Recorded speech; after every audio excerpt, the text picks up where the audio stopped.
और हमने इस खास सीरीज का नाम दिया है बजट और बाजार। जी हाँ, बजट 2024 तेजी की गारंटी, ये हमारी टैगलाइन है और इसमें हम आज बाजार की उम्मीदों पर बात करेंगे कि बजट से क्या उम्मीदें लेकर बाजार चल रहा है। हमारे साथ कार्यक्रम में शामिल हो रही है राधिका गुप्ता जी, जो एमडी और सीईओ हैं रेलिगेयर म्यूचुअल, माफ़ कीजिए, एडलवाइज म्यूचुअल फंड की, और साथ ही वाइस चेयरपर्सन हैं एमफी के भी, और दोनों ही जिम्मेदारियां राधिका जी बड़ी बखूबी संभाल रही है। राधिका जी, बहुत बहुत स्वागत है आपका, धन्यवाद हमें समय देने के लिए। सबसे पहला सवाल आपसे इसी बात को लेकर, क्योंकि इस बार बजट शायद फुल फ्लेज नहीं होगा, थोड़ा वोट ऑन अकाउंट टाइप का हो सकता है। बताएं कितना इम्पोर्टेंट फिर भी बजट रहेगा बाजार के लिहाज से। देखिए, नमस्कार अनिल जी। नमस्कार। आई थिंक बजट की एक तो while it is an important event, मुझे लगता है साल ऑन साल इम्पोर्टेंस थोड़ी सी कम होती आ रही है, क्योंकि रिफॉर्म करने का वो एक ही फोरम नहीं है अनाउंसमेंट करने का। हमने देखा है कि अगर सरकार को अनाउंसमेंट्स करने हैं तो बजट के बाहर भी हो सकते हैं। बहरहाल इस साल तो जैसे आपने कहा इंटरिम बजट है, तो आई थिंक इम्पोर्टेंस थोड़ी सी कम रहेगी, लेकिन उसे टोटली राइट ऑफ भी नहीं कर सकते। आई थिंक मैं जब बजट को देखती हूँ, खासकर इस गवर्नमेंट की, तो मुझे लगता है बिग बैंग बजट्स नहीं होते हैं।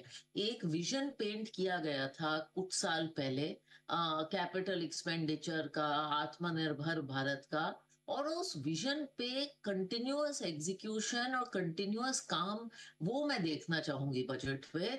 कंसिस्टेंसी देखना चाहूंगी, उसकी हम डिटेल में बात कर सकते हैं, लेकिन मेरे लिए जो एक विजन पेंट किया गया है ना अमृत काल का और एक आत्मनिर्भर भारत का, उसके तरफ कंसिस्टेंसी देखना बहुत जरूरी है बजट में। बहुत इंटरेस्टिंग बात आपने की, आत्मनिर्भर भारत और अमृतकाल को लेकर जो सरकार के प्लान है, उस इस बजट में उनको आगे क्या डायरेक्शन मिलता है। लेकिन उससे पहले एक चीज़ और जो इमीडिएट है, क्योंकि मई में चुनाव होंगे और जाहिर सी बात है चुनाव के जस्ट पहले का बजट है, लोगों को थोड़ा मन में ये भी रहता है कि एक पॉपुलिस्ट बजट हो सकता है, थोड़ी ऐसी घोषणाएं हो सकती है जो लोगों को ज़्यादा पसंद आए। क्या आपको लगता है कि इसकी संभावनाएं हैं?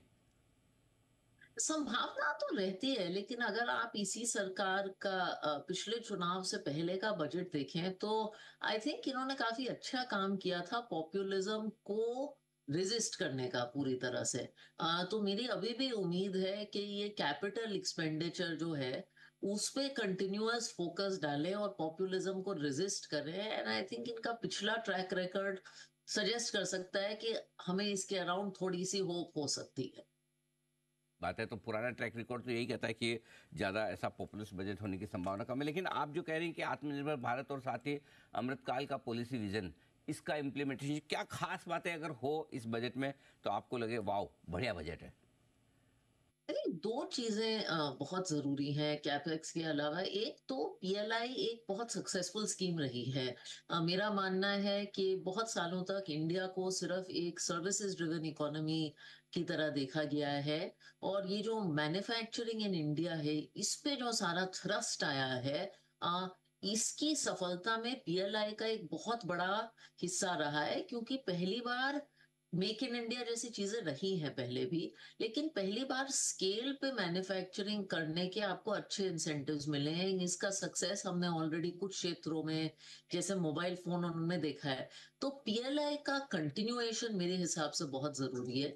दूसरा, जो हिंदुस्तान की सबसे बड़ी एज है और जो लायबिलिटी भी बन सकती है, वो है उसकी युवा पॉपुलेशन, जो वर्कफोर्स में आने वाली है। तो अपनी पॉपुलेशन को कैसे स्किल करें और वर्कफोर्स में लाएं, क्योंकि एम्प्लॉयमेंट आने वाले 10 साल में हमारे लिए बहुत क्रिटिकल होने वाली है। नहीं तो हमारा डेमोग्राफिक डिविडेंड, डेमोग्राफिक लायबिलिटी बनेगा। तीसरा, आई थिंक डिफेंस पे बहुत अच्छा काम किया है। आत्मनिर्भरता of defence, indigenisation of defence पे सरकार ने बहुत अच्छा काम किया है। काफी बजट अब इंडिजिनस परचेसेस को जाता है, तो उसपे भी मैं कुछ कंटिन्यूएशन देखना चाहूंगी। तो ये दो तीन एरियाज हैं। ठीक बात है, तो ये दो तीन एरिया में अगर काम हो तो काफ़ी बेहतर होगा। एक और चीज़ जो है, आमतौर पर जनरली विदेशी निवेशक देखते हैं कि भाई फिस्कल डेफिसिट कितना क्या चल रहा है। क्या लगता है जिस तरह के टैक्स कलेक्शन हैं, चाहे इनकम टैक्स हो, जीएसटी हो, क्या सरकार वहाँ पर बैलेंस बराबर बना पाएगी? कहीं कोई दिक्कत वाली बात तो नहीं? आई थिंक थोड़ा मिक्स्ड है अनिल जी। मुझे लगता है टैक्स कलेक्शंस तो जो ग्रॉस जीएसटी रेवेन्यू है वो अचीव हो जाएगी।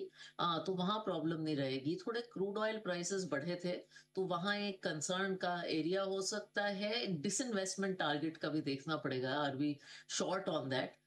तो ये दो तीन बैलेंसिंग फैक्टर्स हैं, लेकिन मेरे हिसाब से मीट करेंगे, शायद थोड़ा सा मिस भी हो सकता है।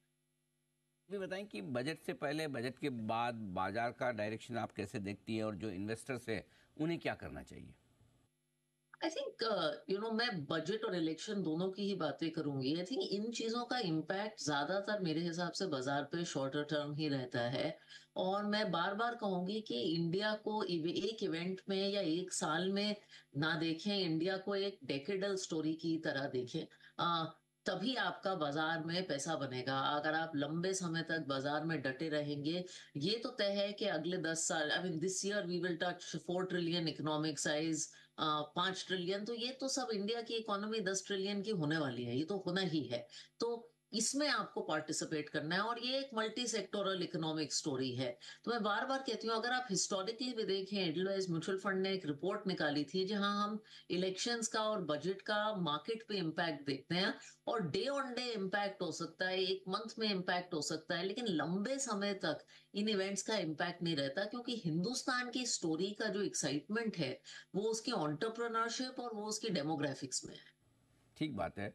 तो बिल्कुल, तो बजट और इलेक्शन दोनों का एक लिमिटेड असर होता है, और ऐसे में इन्वेस्टर्स बने रहें, डटे रहें, टिके रहें लॉन्ग टर्म के लिहाज से। ये है राय राधिका जी की। बहुत बहुत धन्यवाद राधिका जी, आपने बजट को लेकर बहुत विस्तार से और एकदम साफ साफ हमारे दर्शकों को समझाया। Thank you so much. Thank you. धन्यवाद। राधिका गुप्ता जी, एमडी और सीईओ एडलवाइज म्यूचुअल फंड की, और एमफे की वाइस चेयरपर्सन, बताती हुई आपको बजट से उम्मीदों के बारे में। बढ़ेंगे आगे और